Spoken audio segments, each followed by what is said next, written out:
Hello, I'm Adam Blum. I'm CTO of HealthKey. In 2024, I was diagnosed with follicular lymphoma, had a difficult time finding trials that I was truly eligible for, so I decided to build my own. It's called CancerBot. It's still out there as a free service. It was purchased by HealthKey, which is including the underlying open source matcher amongst other open source components to build personal health records.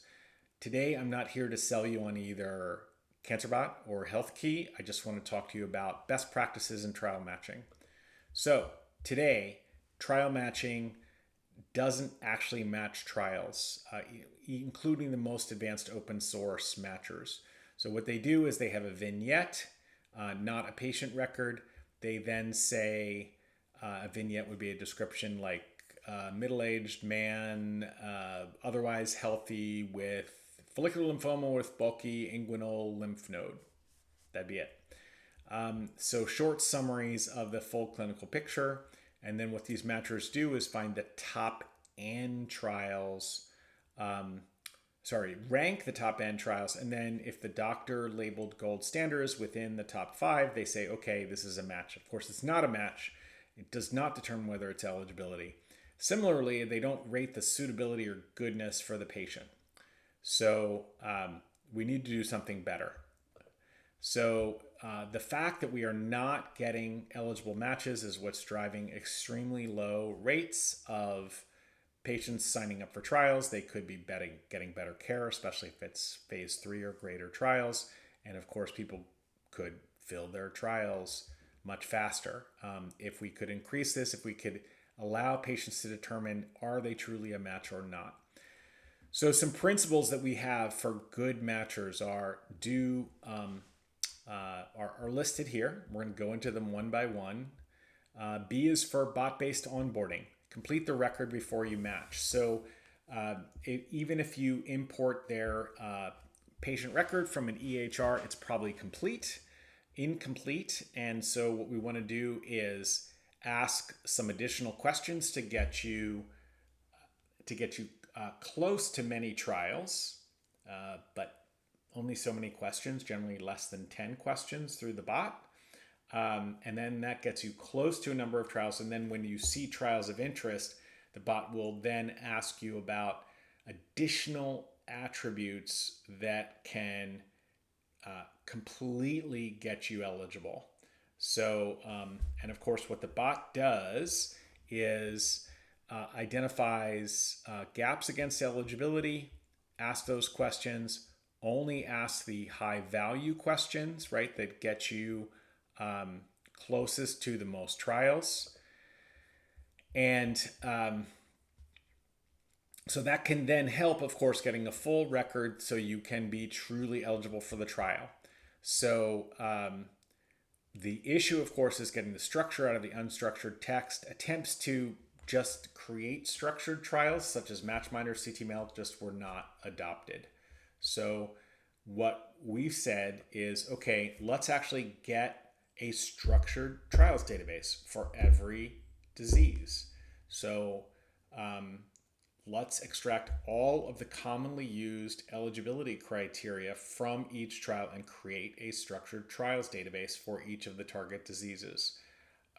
There's a naive approach where you just give the full trial text and the full patient record to a large language model and say, do they match?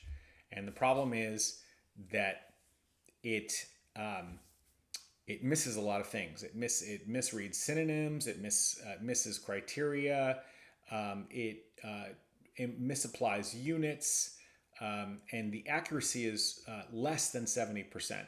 So what we want to do is instead per attribute extractions. We actually want to give multiple prompts to the LLM for every attribute. Those prompts are handcrafted by subject matter experts. And then, of course, we want to assess, like, did this work or not? Did we actually get an accurate picture of what all the eligibility criteria are?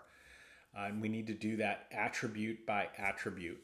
So when we did this for follicular lymphoma, we did hire biomedical subject matter experts to look at all of the trials and all the attributes in the trials and hand label each attribute. And then precision was, did you actually, when we extracted a criteria, was it correct? Recall is, okay, out of the things that were actually in the trial, how many of these did we extract as attributes? And then the harmonic mean of the precision and the recall is F1. F1 is 0.85 for follicular lymphoma, and we've done subsequent papers. That was published at ASH 2025. We've done subsequent papers on other diseases such as multiple myeloma that the F1 has just continued to go up. Okay, so once you now have a set of matches for the patient, you want to rate based on goodness for the patient. What some people might call suitability. Patients seem to like the term goodness. So what is goodness? It's just multi-criteria decision analysis based upon the patient's priorities, based on risk, benefit, burden, and distance. Risk and distance were based on our own rubric. Burden was based upon Getz et al.'s rubric. Benefit was based on ESMO MCBS. So here's an example. Here's a patient who's willing to travel. So they want to maximize benefit. So their benefit is 40% of the score and the distance is only 10%. But here's another one who wants to minimize burden and is willing to take some risk. So every patient has their own priorities. Interoperability, if you're going to, we are making this available open source as the exact clinical trial matcher. And in order to do that, to create these matchers that interop with the rest of the system, you want FHIR to get the patient records, and you want a standard to store the data in so that you can do analytics on it and do other useful things. So we use OMOP for that, which is something we would recommend. We did have to supplement OMOP though. We created a flattened patient info table, which is a denormalized projection. This allows you to do performant trial matching at scale, and it also lets you, among other things, build predictive models. So that project that does this is called CT OMOP, but the general principle of trying to use OMOP and then having a flat form is our recommendation. The final principle is N for navigator oriented. So go ahead and get if there are questions from the patient, get a navigator involved. And when the patient expresses interest in the trial, also get the navigator involved after the bot has had a chance to ask questions. So the navigator gives you better informed consent quality. It gives you dropout reduction. It gives you, it makes things efficient for the upstream trial owner or CRC by embracing the navigator and making them part of the process. So again, we suggest that you take a look at these principles when you're evaluating any matcher. An example of following these principles is our exact open source trial matcher, which is out at HealthKey AI in the open source tab. And then we also include the patient database that powers this, which is based on CT OMOP. It was based on OMOP, but is called CT OMOP, another open source component. So we also recommend that if you're building or evaluating or buying a trial matcher, consider these principles.